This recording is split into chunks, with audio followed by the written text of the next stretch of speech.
Sus invitados son parte de una nación letrada y democrática en donde la conversación versa en torno a libros fundamentales. Radio Sol presenta La República de las Letras, la excusa perfecta para reflexionar acerca de lo que somos o de lo que podemos llegar a ser. Conducen Marce Mercado, Francisca Navarro, Bernardo Cienfuegos, Cristian Campos Marín y Alberto Mayol. Padre está de pie al lado de la cama. Desde detrás de su pierna, Valdemar atisba, con su cabeza redonda y sus ojos redondos, y la boca que se le empieza a abrir. Ella mira a Padre. Toda su desfalleciente vida parece derramársele por los ojos, urgente, irremediablemente. Es a Jewel a quien quiere, dice Dewey. Oye, Adi, dice Padre. Él y Dal fueron a traer una carga más. Pensaron que había tiempo, que los esperarías.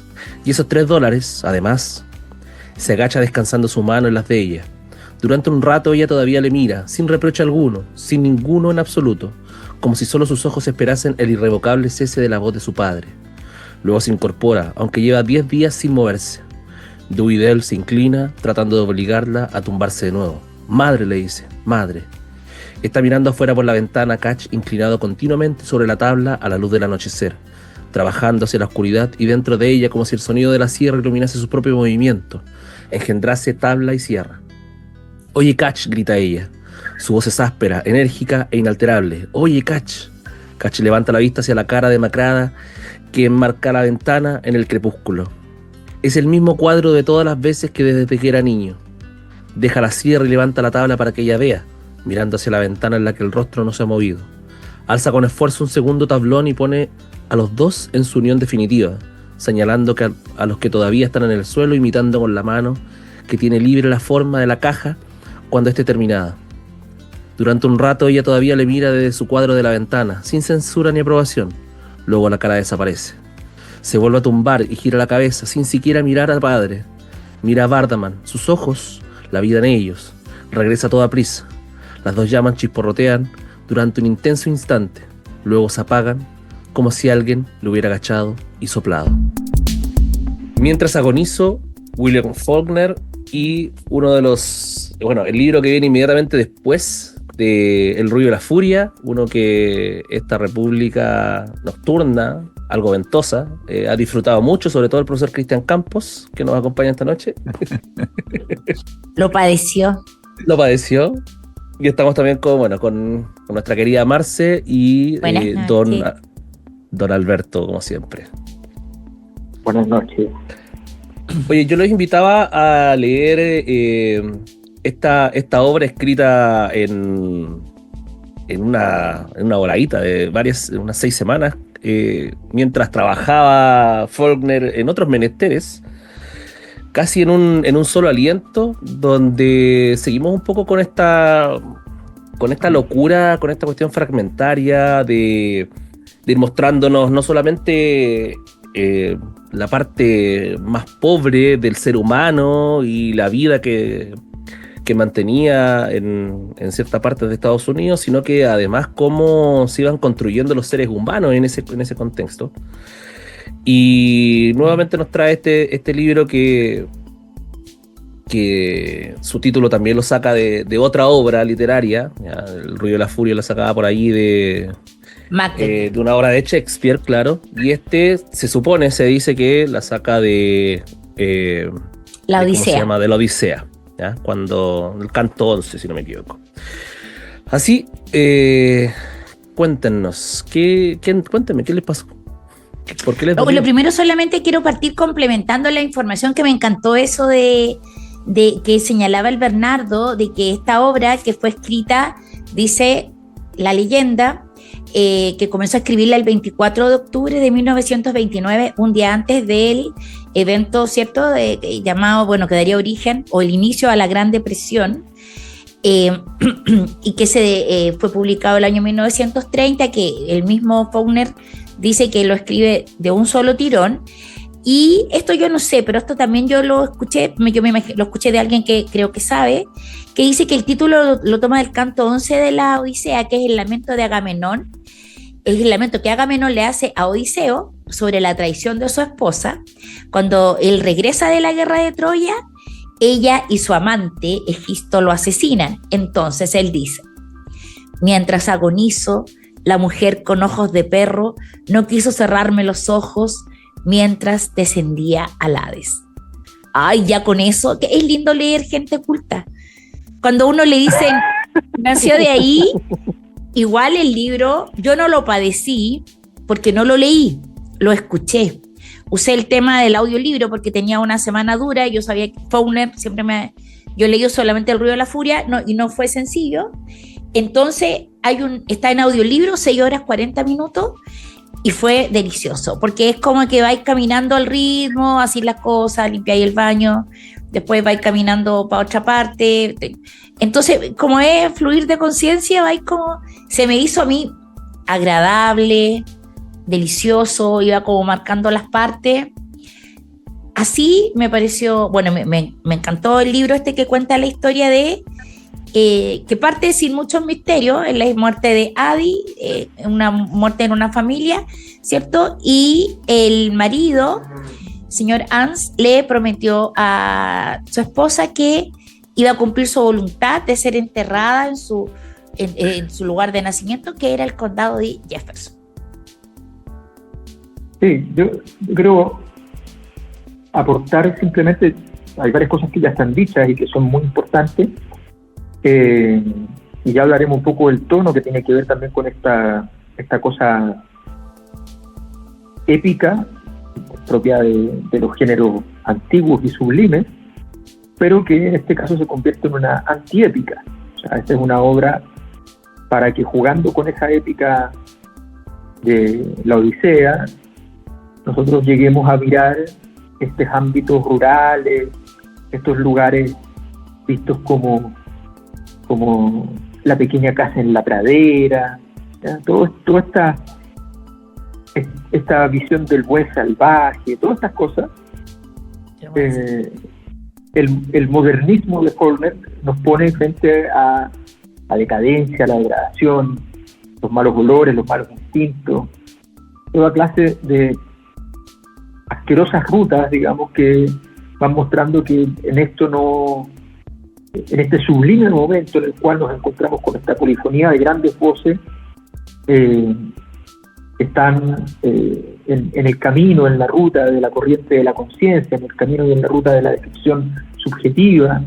Está una mirada muy moderna, muy modernista, bueno, está en esa tradición, pero al mismo tiempo quitándole todo el garbo. Si uno ve muchos de los modernismos, igual hay una cierta estatura, una cierta sensación de estar en un mundo que no está caído, que es un poco decadente, pero de puro chic, que es, ¿no? De puro interesante y alto, que es. Porque eso, la decadencia entre la gente bien, es muy atractiva, es muy interesante, y se le perdona. Pero esto es decadencia, o sea, esto es grosería tras grosería, escenas disruptivas no urbanas, campesinas, que siempre son bastante más hediondas, a empezar, digamos, más difíciles, ¿no? Entonces, todo eso, insisto, es como una visión muy dura, es parte de lo que nos mete dentro de esta juguera dolorosa, donde uno está buscando en medio de este drama ese momento limpio, porque claro, uno puede decir mientras agonizo algo parecido a la mortajada, pero eso tiene una cosa media francesa, tiene un modernismo distinto, incluso con cosas más como de novela modernista latinoamericana, que son más experimentales, pero que tienen esta cosa con un poquito más de garbo. Sí, yo la verdad es que es un texto que me costó, porque evidentemente no estamos frente a una novela tradicional. No es como este narrador, digamos, que te toma de la mano, que más o menos te va llevando y te va contando lo que está pasando, sino que son 54 capítulos, cada uno, digamos, son 15 narradores distintos, que muchas veces relatan un mismo hecho desde diferentes ángulos. Y claro, eso para un lector puede parecer súper desconcertante, descolocar muchas veces, porque en el fondo se trata como de ir armando un poco un rompecabezas. Es como ir escuchando, no sé, como cuando vais a ir por un pueblo y escucháis como diferentes voces respecto de un mismo hecho. Y eso, claro, resulta a ratos frustrante, un poco engorroso. Pero claro, se va volviendo fascinante en la medida que tú vas logrando armar ciertas cositas, ir entregándote un poco a la lectura y ir armando esta superposición de voces. Entonces, claro, en ese sentido Faulkner nos obliga, digamos, a leer como quien escucha una especie como de conversación larga, como de pasillo, donde cada uno mete un poco su cuchara. Y solo después de harto tiempo, de mucho tiempo, vamos entendiendo el cuadro completo. Y aún así sigue siendo un poco fragmentario el asunto. Yo creo que por eso, yo creo que más que capítulos se trata como de perspectivas distintas. Sí, yo sé que estamos en la hora, pero solamente decir, porque efectivamente eso lo hace complejo, quizás de leer, y yo creo que por eso yo sugiero, recomiendo mucho escucharlo. Porque además en la escucha, las diferencias de tono, o igual tengo como una cosa auditiva más conectada con la literatura, pero hay una diferencia de tono que ayuda mucho en el enganche con la comprensión total. Ya, ¿quién va a ir primero con el tema? Yo voy. Como cuando uno como le cuesta la lectura, uno empieza a rodear el texto y empieza a escuchar un montón de gente. Bueno, me leí un par de cosas siempre de la Mariana Enríquez, referido a... Siempre. Ah, sí. Siempre a Faulkner, pero vinculado a un cantante también que tiene mucho de esta onda. Y vamos a ir esta noche con Nick Cave y Jubilee Street.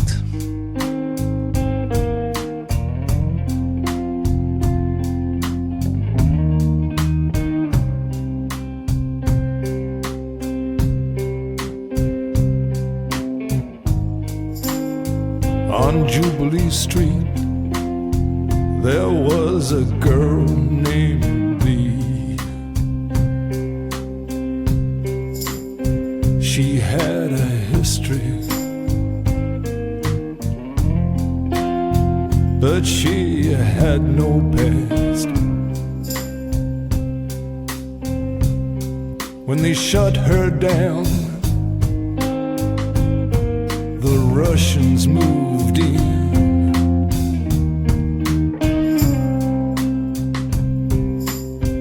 Now I'm too scared to even walk on past. She used to say, all those good people down on Jubilee Street, they ought to practice what they preach.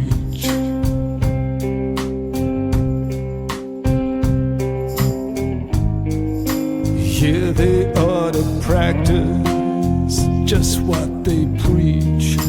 Those good people on Jubilee Street.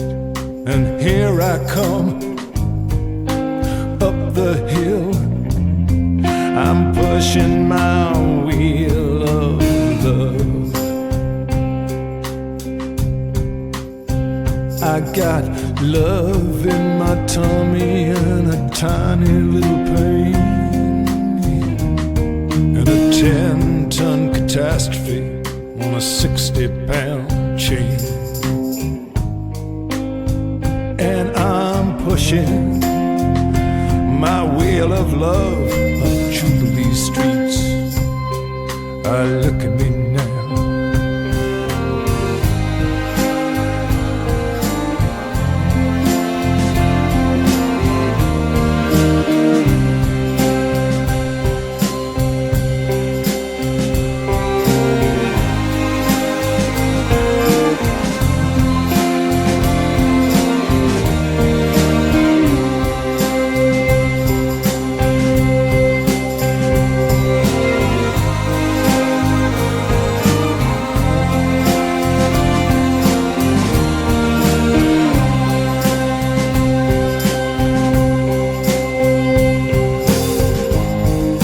Problem was, She had a little black book,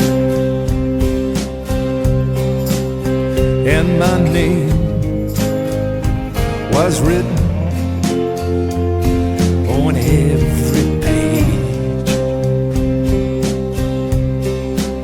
Well, a girl's gotta make ends meet, even down Jubilee Street. I was out of place and time, and over the hill and out of my mind on Jubilee Street.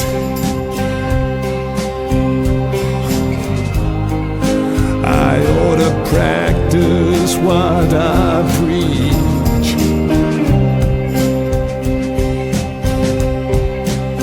These days I go downtown in my tie and tails. I got a fetus on a leash.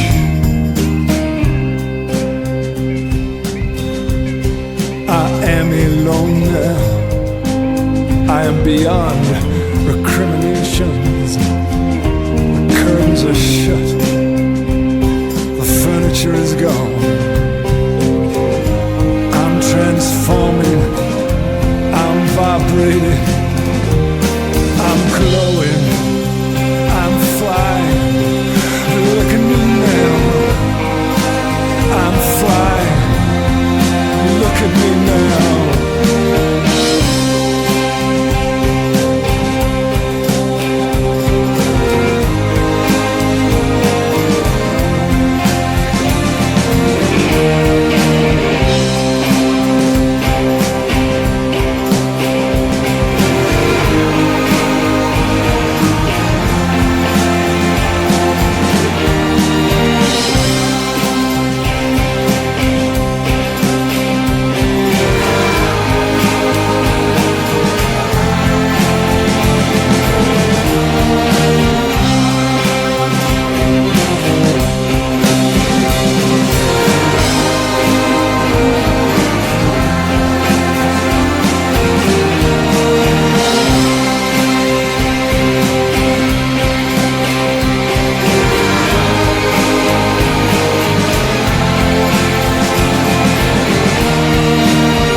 Radio Sol está presentando La República de las Letras. ¿Dónde está la cuerda? Dice. ¿Dónde usted la ha dejado? Digo. Pero no se preocupe por la cuerda. Tengo que volver a bajar ese despeñadero. No tengo ninguna intención de que la tormenta me coja aquí arriba. Me llevaría en volandas en cuanto saliera de la casa. La chica está de pie junto a la cama, abanicándola. Cuando entramos, Adi vuelve la cabeza y nos mira. Lleva como muerta los últimos 10 días. Supongo que como viene siendo una parte de Anse desde hace tanto tiempo, ahora ni siquiera sabe cómo acometer ese cambio, si es que se trata de un cambio. Recuerdo que cuando era joven creía que la muerte era un fenómeno del cuerpo. Ahora sé que no es más que una mera función de la mente y de las mentes de quienes sufren la pérdida. Los nihilistas dicen que es el final, los fundamentalistas el principio, cuando en realidad no es más que un inquilino o una familia que se muda de una casa o una ciudad. Mientras agonizo, de William Faulkner, leemos esta noche en La República de las Letras. Y por supuesto, les leí este fragmento que me parece súper interesante porque precisamente retrata un poco el tema de la muerte, que es uno de los ejes fundamentales de esta lectura, en esta polifonía de voces. Y si no me equivoco, eso lo habla ella. Sí. ¿O no? Sí, lo habla ella. Está en el discurso, digamos, que es la única vez que habla Adi, pero esta es la historia de la familia Brunden. La única vez que habla Adi es cuando ya está muerta. Precisamente, Sí. precisamente. Tú decir De algo, hecho, ¿no? Sí, no, es que de hecho esto es súper caótico leerlo con poco tiempo, porque justamente lo que nos encontramos es que estamos leyendo al principio, estamos leyendo al final, estamos leyendo la mitad. Bueno, de hecho, Harold Bloom, que lo mencionaba en una conversación previa con la Marce, decía el de los mejores principios, de los mejores inicios del libro de la literatura moderna. Y claro, es una locura que uno se encuentra en lo que otras obras del fluir de la conciencia. O sea, son puras miradas nomás, como decía. Son puros retazos de cosas que uno va uniendo para encontrarle el sentido. Y por eso mismo, muchas de las cuestiones que hay no tienen sentido a priori, porque Abby en algún momento, cuando habla ella, está hablando al principio de la obra, pero le aparece casi al final, entre la mitad y el final. Además, las voces como también varían en cuanto a la cuestión etaria. Hay una variación también en la forma en que enfrentan la realidad. De hecho, no hay mucho que sorprenda al encontrarnos toda la mirada existencialista. O sea, tenéis Jean-Paul Sartre, tenéis Albert Camus, tenéis incluso las perspectivas de Kafka ahí hablando de otros literarios en cuanto a la existencia, a la esencia del ser, el absurdo y todas las cuestiones. Es brutal. Ahora que dices este tema del absurdo, hay que decir que en este libro, bueno, nosotros lo que leemos evidentemente es una traducción porque se trata de un autor norteamericano, no lo hemos dicho, que nació el año 1897, murió en el año 1962 y que el año 1949 recibió el Premio Nobel de Literatura. Y es considerado por Harold Bloom esta persona que se dedica a armar el canon y que yo no sé por qué él es quien más sabe y quien define quiénes son los mejores, pero por alguna razón lo hace. Él dice que esta es su mejor novela, incluso más que su reconocida El ruido y la furia. Sí, aquí, bueno, Faulkner, su abuelo participó en la Guerra de Secesión del año 61. Entonces, claro, tenemos Faulkner siempre, o sea, ambienta su novela en un territorio ficticio que tiene un nombre impronunciable, Yoktapanauta, algo así. Seguramente el Bernardo lo va a pronunciar mejor, que es básicamente Mississippi, es el sur rural de Estados Unidos. Aquí lo que vemos es una familia blanca, pobre, que vive en un mundo marcado por la precariedad. Vemos caminos de tierra, casas que se desarman, médicos que no llegan a tiempo, ríos que se desbordan, esos puentes que se rompen.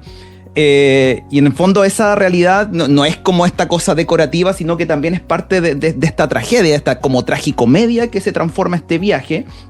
Y por supuesto, en esta América profunda que podríamos denominar, donde la naturaleza es súper enemiga, la comunidad es dura, cada error cuesta súper caro. Y lo que hace Faulkner es precisamente mostrar este drama de los Brunden como el reflejo de una sociedad castigada por la miseria, por la falta de oportunidades. Y por supuesto que este viaje no es solamente un viaje familiar, sino es también un poco una radiografía del sur, con su religiosidad, con su violencia, con su silencio y por supuesto también sus códigos de honor, que tiene que ver con precisamente esta promesa que hace el padre de cuando muera esta esposa, de enterrarla, digamos, donde ella quería, que es en Jefferson. Claro, que además uno esperaría como esta generosidad del escritor con respecto al pobre campesino, ¿ya? Esa generosidad puede llegar muy alto, puede llegar incluso a hacer descripciones casi en estilo bíblico, que a veces las produce, pero a propósito para que luego se conviertan de un drama en una especie de comedia, y por tanto hagamos un viaje que va desde lo maravilloso y lo glorioso hacia lo patético y horrible. El viaje que se emprende no solamente no termina siendo hermoso y sublime, sino que además es inútil, ¿ya? Los personajes que uno esperaría que se fueran elevando como pilares morales, ¿ya? No, se degradan, son cada vez más violentos, son cada vez más mezquinos. Casi no hay nada para repartirse y están ahí en toda su mezquindad. Entonces, es una obra casi que uno podría decir que una obra uno hace un conjunto de figuraciones. Bueno, esta es una obra donde hay un conjunto de desfiguraciones.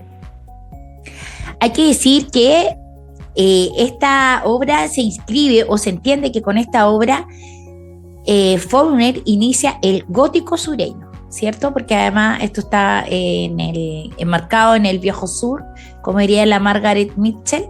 Esta es la historia del Viejo Sur, pero acá los sureños son súper malos, racistas. Es un poco la lógica de como el pobre sureño, ¿cierto? Que ahora tiene que trabajar él mismo su tierra, viéndose superado la esclavitud. Entonces hay dos elementos, que es el gótico sureño y el grotesco sureño, que tiene características definidas en los géneros literarios, de las cuales acá se dan varias, se dan prácticamente todas, pero recién se me fue la onda recién cuando estaba explicando lo de Faulkner, que más que el absurdo, en la traducción, en el escrito original en inglés, hay mucho de ironía. Me acordé ahora que el Alberto mencionaba esto de la comedia.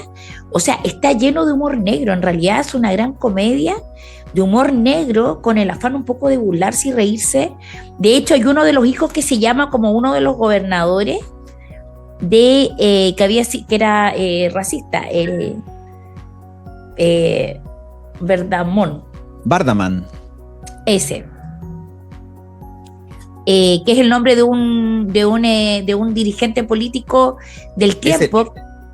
Es el hijo más chico, ¿o no? Ese es el hijo más chico. No, sí, sí. Del pez. Mi mamá es un pez, mi mamá es un pez, mi mamá es un pez. Está todo el rato en esa. Que eso es conocido por eso. Y otro elemento también que vemos también antes en El Ruido de la Furia, que uno de los hijos, Dal, finalmente tiene un final triste, porque está también el tema acá de la salud mental, porque ese hijo está considerado loco, aunque igual es un poco dudosa la situación, ¿cierto? Pero después lo devuelven a Jackson. Vamos con tema, ¿les parece, o no? Ya. Yo creo que sí. Ya, bueno, entonces voy a aprovechar. Yo estaba pensando en qué música escucharía Faulkner si estuviese vivo todavía. Evidentemente, él vivió en un contexto de jazz y otras piezas muy, muy norteamericanas de mediados del siglo XX, pero dentro de su constructo, que es tan disruptivo, que le gusta la experimentación y que tiene toda una obra bastante particular, y decía, bueno, ¿le habrá gustado Radiohead, por ejemplo? Sobre todo el disco Kid A, que es una completa locura. Que ya sí podría ser. A partir de eso y a partir del monólogo impresionante que se manda Adi en su momento, dije, vamos con How to Disappear Completely.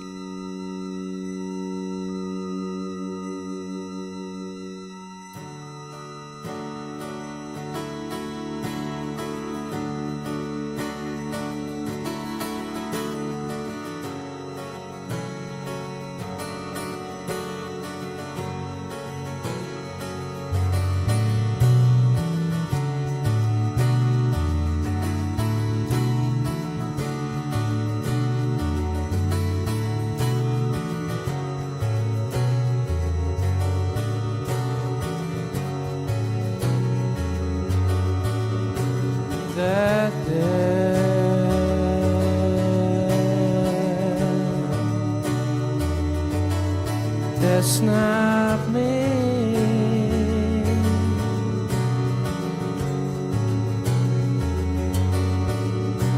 I'll go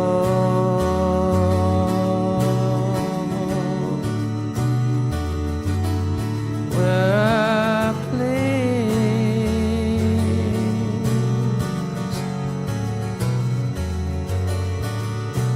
I'll walk through walls,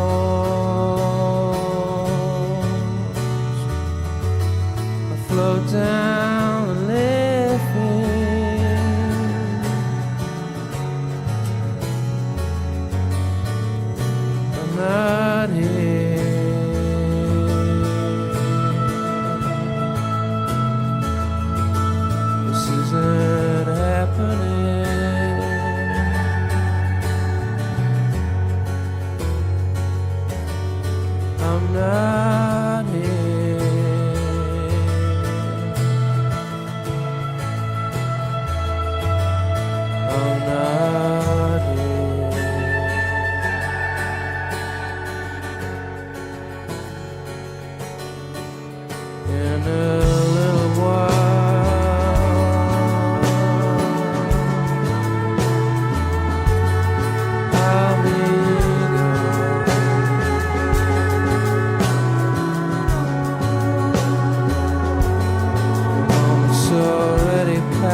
Seguimos en Radio Sol con la República de las Letras. De forma y manera que tomé a Ans, y cuando supe que llevaba en mis entrañas a Cash, me di cuenta de que la vida es terrible y de que esas son las cosas que nos trae. Fue entonces cuando aprendí que las palabras no tienen nada de bueno, pues que nunca se ajustan ni siquiera a aquello que tratan de dar a entender. Cuando el niño nació, comprendí que la palabra maternidad ha tenido que ser inventada por alguien que, por lo que fuera, la precisaba para el caso, y que a los que de verdad han tenido hijos, nunca se les ha podido ocurrir preocuparse de si esa palabra existía o dejaba de existir. Comprendí que la palabra miedo ha tenido que ser inventada por alguien que jamás lo ha pasado, y la palabra orgullo por alguien que nunca lo ha sentido. Comprendí que lo malo era no ya que fueran a meter sus puercas narices en todo, sino que tendríamos que cruzar unas palabras que son como esas arañas que se descuelgan por el hilo que sueltan por la boca desde el techo y que se balancean sin llegar jamás a tocarse. Comprendí que solo cuando lo hiciera saltar a latigazos podría su sangre confundirse con la mía en un torrente único. Comprendí que lo que había ocurrido era no ya que no volvería a tener punto de reposo, sino que mi tranquilidad no había sido nunca realmente violada hasta que tuve a Cash. Ni siquiera por parte de Ans, que en todas las noches que había pasado con él. También él tenía una palabra, amor, como solía decir, pero estaba yo tan harta de palabras. Yo bien sabía que era como todas las otras, ni más ni menos que un roto para un descosido, que llegada a la hora de la verdad, de tan poco sirve esa palabra como a las demás, ya sean orgullo o miedo. Jamás necesitó Cash decírmela a mí, como yo tampoco nunca tuve que decírsela a él. Como yo decía, que la utilice Ans si quiere, de forma y manera que venía a ser lo mismo. Ans o amor, que amor o Ans. ¿Qué más daba? Mientras agonizo. Ese parlamento, yo solamente quiero declarar que desde mi modesto punto de vista literario es de los más perfectos que he tenido ocasión de leer. Porque fíjense ustedes que esta es la voz o la perspectiva de Adi, esta madre. Ella ya está muerta cuando es que es la única vez en estas 54 tantas miradas, perspectivas, saltos temporales que nos muestra la obra. Esta es la única vez que ella toma la palabra, la muerta, la que un poco motiva este viaje, y a mí me parece que en este fragmento, porque tú este fragmento lo puedes tomar y analizarlo desde tantas perspectivas, desde el lenguaje, desde la maternidad, desde la complementariedad, desde la relación de pareja, desde el concepto de lo amoroso, del amor romántico, y está escrito con rabia, con verdadera perfección. Yo la verdad me encantó el personaje de ella, que es este personaje, previo a este discurso, a este pequeño fragmento, ella cuenta que su día, menos mal que se murió, de esto que le contaba el papá acerca de la muerte, que también es súper valioso. Yo elegí este fragmento porque si no era muy extenso. Hace una reflexión acerca de la muerte que es soberbia, y hay que decir que ella tiene 4 hijos, de los cuales 3 los tiene con su marido Ans, y que hay un hijo, Jewel, que es un hijo de una relación extramarital que ella tiene con el párroco del pueblo, cosa que yo lo encuentro delicioso, porque muestra una perspectiva, o sea, tan infeliz la pobre mujer no había sido, y esa duplicidad me parece tan erótica, eso de que ella muestra, o sea, en el fondo odiaba ser madre, como seguramente muchas de nuestras madres también tienen que haber odiado ser mamás de nosotros. Oye, a mí se me ocurre, una cosa, ese monólogo completo tiene partes que son súper heavy. De hecho, así como yendo hacia el final de esa parte, dice: mi padre decía que la finalidad de la vida es prepararse para estar muerto. Por fin entendí lo que quería decir y que él no podía haber sabido lo que quería decir, porque un hombre no puede saber lo que significa limpiar la casa después. ¿Cacha esa frase? 1929. O sea, te escupen. Faulkner, el primer deconstruide. Nadie más deconstruida en la vida que Faulkner. Yo esto no sé. Yo necesito hacer algo por sí mismo. Yo encuentro que luego del discurso de la pastora Marcela en el Quijote de la Mancha, Adi, la muerta de... Ese es un libro que debería hacer más. Debería hacer un libro con puros fragmentos feministas en libros no feministas. Discursos del fragmento femenino. Sí, pero sin ninguno militante, ninguno. Fragmentos del discurso femenino. O sea, te fijas tú que uno ve, porque Faulkner, que evidentemente, oye, era un tipo que no terminó la educación porque su familia es una familia sureña, lo típico, pues los abuelos habían tenido mucha fortuna, esta es una familia venida a menos, una cosa muy donosiana. Es muy bueno que la gente sea pobre. El típico niño pobre que lee la Odisea. Yo encuentro que es muy bueno ser pobre y haber recibido bullying en el colegio. De eso todo lo bueno puede salir.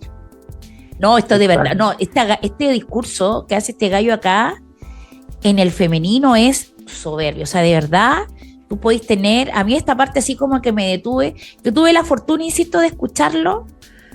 Eso me hizo muy bien escucharlo en el audiolibro, porque justamente estaba bien hecho. Bueno, les contaba yo que al final Adi tan mal no la había pasado, y lo otro interesante es que ya, Adi parte la cosa y muere. Adi, de hecho, sabe que va a morir, y en un momento mira a su hijo, al mayor, el carpintero, que está haciendo y pasan cosas que en definitiva, si bien es cierto, son grotescas, pero que eso yo leí que estaba vinculado a lo irónico también, que es como que en un momento se les cae el cajón, no sé, pues le taladran la cabeza, la cosa queda llena de agujeros, pero es súper bueno porque esta novela, que además es un road trip, es decir, es una novela que recurre mientras la gente viaja. En definitiva, hay una pregunta que uno se empieza a hacer, y es: ¿qué mueve a cada personaje a ir a Jefferson? Y eso también te lleva a una cuestión más profunda, y la cosa de estas de las apariencias de la familia, ¿cierto? Y sus construcciones, donde todo parece que es natural, que a todos les tiene que doler la muerte de la madre, que todos tienen que querer cumplir la última voluntad de la madre, pero en el fondo el marido quiere ir porque está desdentado hace 15 años, quiere conseguir la única hija, la única mujer está embarazada, quiere irse a hacer aborto, el otro se quiere ir a comprar un tocadisco, cada uno tiene un móvil, y no todo es esta cosa tan pura y prístina de la voluntad de la madre, pero tiene que ser encubierta, porque todavía no se ha escrito El extranjero de hoy ha muerto mamá y no me pasa nada. Mamá ha muerto hoy, o quizás fue ayer, no lo sé. Recibí telegrama del asilo. Sí. Ya. ¿Vamos con tema ya o no? El señor Cronos está muteado. Todavía tenemos tiempo, un minuto. Profe, ¿quiere decir algo? ¿Alguna queja nueva? Yo me tuve que armar un mapa con los personajes, pero son 5 hijos, los 2 papás son 7, más 8 personas que hablan por fuera, ahí tenemos los 15. Entonces, en algún momento hay una anécdota que se cuenta respecto de Faulkner, que Einstein con Faulkner se encuentra, entonces Einstein le pregunta cómo lo hace Faulkner para escribir. Entonces Faulkner le responde que él oía voces. Entonces, claro, lo que vemos acá es precisamente eso, es un coro de voces. Entonces está estos 7 que yo les mencionaba anteriormente, que son la familia, 5 hijos, el papá y la mamá, que en algún momento interviene. Está el médico, el pastor, la gente del pueblo. Pero además, ¿cierto? Es como este retrato de una comunidad entera, o sea, donde está el pueblo, están los que juzgan, los que ayudan, los que critican, los que se aprovechan. Entonces ese murmullo constante alrededor de una tragedia, y cada uno, como dice la Marce, tiene su motivación específica. Entonces está este padre que es súper terco, que es flojo, que es egoísta, que arrastra un poco a todos a cumplir esta promesa. Bueno, y están los 5 hermanos también, digamos. Que le vende el caballo a este hijo natural, que también tiene un diálogo delicioso con uno de los hermanos, que es el único hermano que conoce el secreto, ¿cierto? Y es un diálogo brutal, medio con lenguaje residual. Ya, el Alberto va a ir con el último tema. Voy con el tema. Bien, excelente. Miren, yo pensé en varios temas que fueran pertinentes y también algunos que fueran más o menos impertinentes, porque estamos hablando de eso, de la impertinencia también. Entonces, en esa búsqueda, en esa experimentación, decidí hacer una cosa más latinoamericana, ¿ya? Cosa que ya en sí mismo tiende a ser bastante extraño dado el escenario.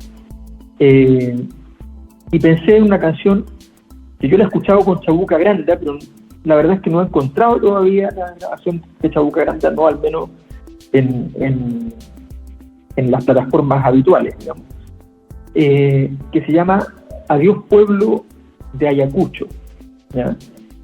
Porque tiene esta misma cadencia de cortejo fúnebre y una solemnidad un poquitito grotesca, aunque tiene la guitarra peruana, que no deja de ser una cosa increíble, y además un homenaje también al gran futbolista Rodrigo Chamuca Barrera, tal como él le dijo alguna vez a Chabuca Grande. Así que aprovechamos de hacerle un homenaje en este día aciago para los hinchas de la U.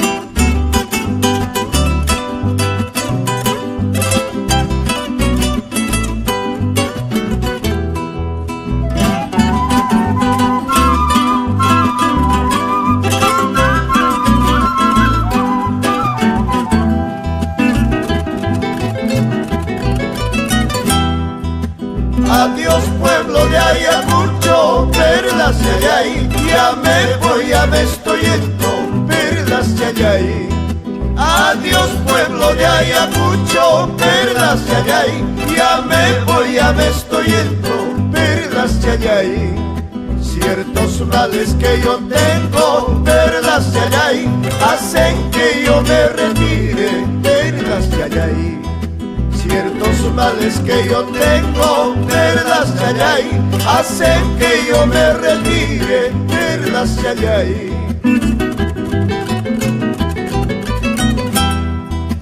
Pajarín, miripuchcami, perlas de Ayay, tuta y tuta manta, perlas de Ayay. Pajarín, miripuchcami, perlas de Ayay, tuta y tuta manta, perlas de Ayay. Causas paichacultimusan, perlas de Ayay, guaños paijamanañacha, perlas de Ayay. Causas paichacultimusan, perlas de Ayay, guaños paijamanañacha, perlas de Ayay.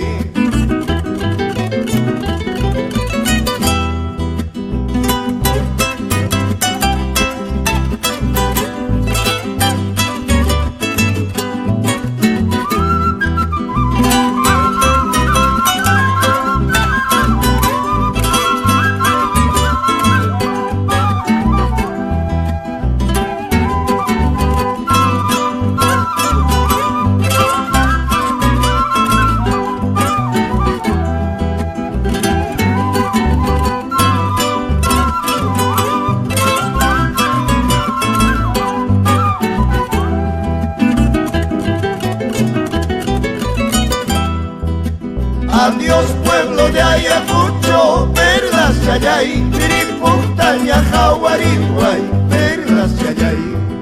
Adiós pueblo de Ayacucho, perlas de Ayay, Tiripuntaña, Jaguariguay, perlas de Ayay. Por más lejos que me encuentre, perlas de Ayay, nunca podré olvidarte, perlas de Ayay. Por más lejos que me encuentre, perlas de Ayay, nunca podré olvidarte, perlas de Ayay.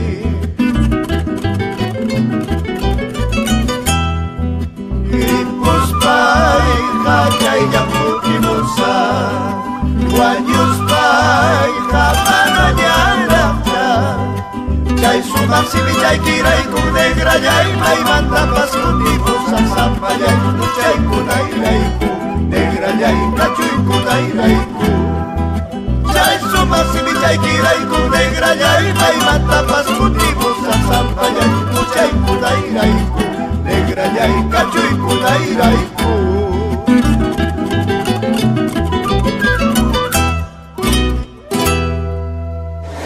En Radio Sol, la radio para los grandes sueños. Seguimos con la República de las Letras. Se fue a caballo a casa de Arce y a caballo volvió, trayéndose el tiro de mulas de Arce. Enganchamos las bestias y pusimos a Cash sobre el ataúd de Adi, pero al echarlo volvió a arrojar otra vez, aunque le dio tiempo para sacar la cabeza por encima del lateral del carro. Menudo golpe se ha debido llevar en el estómago, dijo Werner. A lo mejor es que el caballo le ha pegado una cosa en el estómago, dije yo. ¿Ha dado en el estómago, Cash? Trató de decir algo. Y Widell le limpió otra vez la boca. ¿Qué dices?, preguntó Werner. ¿Qué dices, Cash?, preguntó Dewey Widell, inclinándose para oírle mejor. Ah, que le deis una herramienta. Werner las cogió y las echó del carro. Dewey Widell levantó a Cash la cabeza para que pudiera verla. Después echamos a andar sentándonos, Dewey Widell y yo, uno a cada lado de Cash, para sostenerlo, mientras él marchaba adelante montado en su caballo. Vernon se quedó un rato mirándome, después dio media vuelta y encaminó sus pasos hacia el puente. Andaba con mucha parsimonia, fraseando como si acabaran de lavarle la camisa limpia y quisiera secar las mangas aún húmedas. Estamos con la obra de esta semana de la República de las Letras, mientras agonizo de Faulkner, y he elegido este fragmento como la delicada forma de mostrar la corrupción humana, la decadencia, falta de tino, la ausencia de una cierta lógica moral mínima, ¿no? En medio de una situación no solo dolorosa, sino que además lleno de deterioros físicos que se van produciendo durante el proceso. A mí todas estas citas me muestran que podríamos leer lo épico como Cash herido, soportando el dolor, pero sin embargo lo que ocurre es que vomita sobre el ataúd de su madre y apenas puede simplemente pedir sus herramientas, y todo bajo la vista, que es un detalle muy, muy espectacular. ¿Qué es lo que hace más grotesco un hecho que es grotesco? Todos hemos vivido hechos grotescos que no tienen un testigo, entonces no son tan grotescos. Pero ¿qué pasa cuando tu vecino, simplemente tu vecino, te ve? Eso cambia todas las cosas, ¿no? No es lo mismo una escena grotesca. Me acordé, por ejemplo, de una compañera de la universidad que un día me dice, no, que me pasó una cosa muy desagradable hoy día en la mañana, porque salí de mi casa y mi perro está y de repente al lado mío va y vomita. Y entonces a mí me dio mucho asco y yo vomité. Y el perro se empezó a comer, entonces ella volvió a vomitar. Entonces, bueno, eso con un testigo, ¿ya? Es bastante peor, ¿no? Entonces, ya es malo en sí mismo, pero con un testigo la escena se vuelve realmente espantosa, ni hablar en tiempos actuales con los testigos que además sacan un celular y graban. Así es que ese pequeño detalle, la presencia del vecino, habla de esta majestuosidad literaria de William Faulkner para poder plantearnos esa cosa escabrosa del mundo más simple y de los hechos más sencillos. Es un excelente momento histórico para leer una novela de este tipo, cuando hay cuando los medios de comunicación en las redes sociales son pródigas en alabanza a la suavidad de lo bello. Es así se llama el libro de Byung-Chul Han, ¿no? La suavidad de lo bello, todo esto que es lindo. La salvación de lo bello. A la salvación de lo bello. Tú te encuentras con una novela, con un ejercicio escritural donde todo es grotesco, pues, donde está, o sea, Cash se rompe la pierna, le echan cemento encima a la pierna, que lo encontré maravilloso.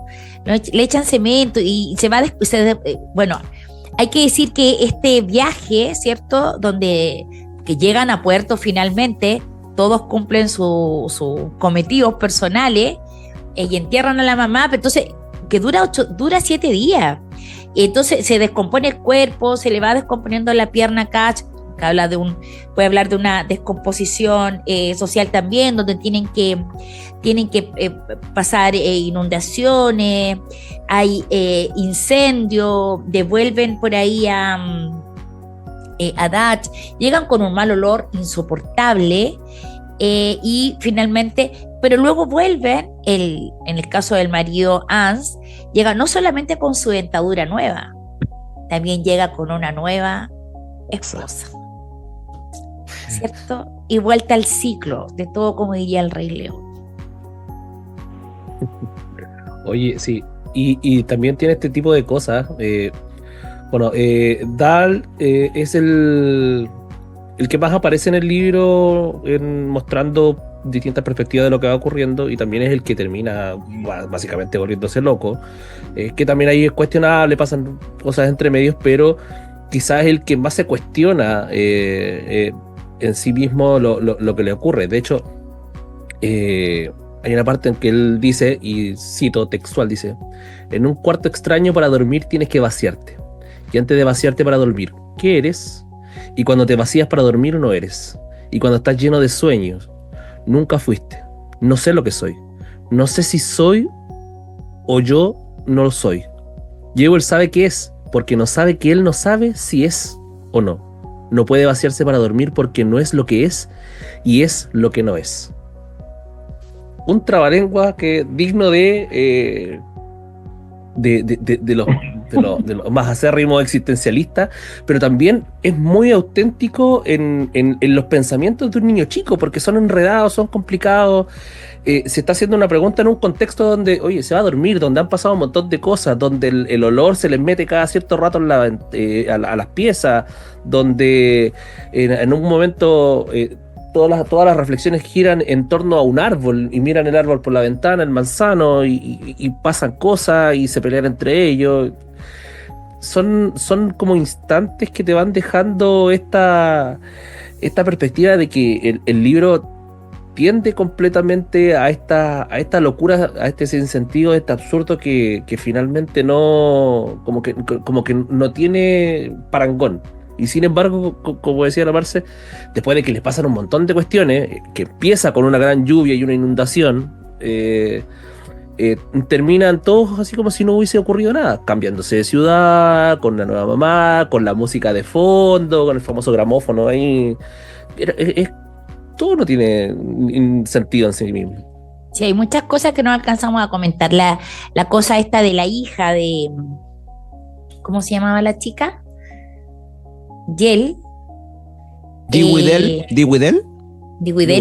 ¿cierto? Cuando entra a la farmacia a comprarse y además la hacen mensa, porque además eran granjeros pobres y eran medio tontos, ¿cachai? Y además el farmacéutico, porque era muy coqueta y muy guapa, le dice, ¿cierto?, que tiene que tener sexo para perder la guagua. Lo encontré delicioso. A propósito del manzano, hay uno un texto también que me gustó mucho. Le dice, Dal le dice a Jewel: tu madre era un caballo, pero ¿quién era tu padre, Jewel? Habráse visto el condenado embustero, hijo de la gran zorra. No me llames eso, le digo, condenado embustero, hijo de la gran zorra. No me llames eso, Jewel.